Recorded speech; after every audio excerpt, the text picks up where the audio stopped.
Yung magulang na OFW tuloy-tuloy ang suporta sa pamilya sa Pinas. Walang palya sa padala na pag-aral ang mga anak. Napagtapos, naipundar ang bahay. Naging maayos ang buhay ng pamilya. Hanggang sa dumating ang panahon, matanda na si OFW na magulang, pagod na ang katawan, gusto na mag-retire. Gusto na umuwi sa Pinas, hindi na para magtrabaho, kundi para magpahinga. Pero biglang may maririnig sa mga anak. Pa, wala kaming space? Pa, busy kami? May mga anak na rin kami?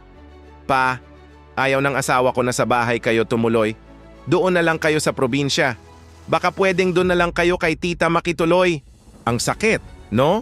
Habang bata pa sila, buong lakas mong ibinigay ang buhay mo para sa kanila. Ngayon na ikaw naman ang nanghihina, parang pasan ka na, parang responsibilidad na ayaw saluhin.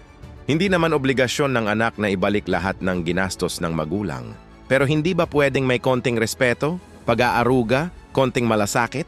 Kaya bilang OFW matutong maghanda para sa sarili. Mag-ipon hindi lang para sa pamilya, kundi para sa retirement mo.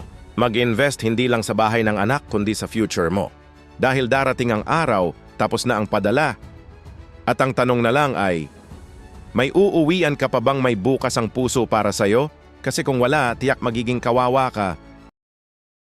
Visit our profile para sa iba pang content na tulad nito.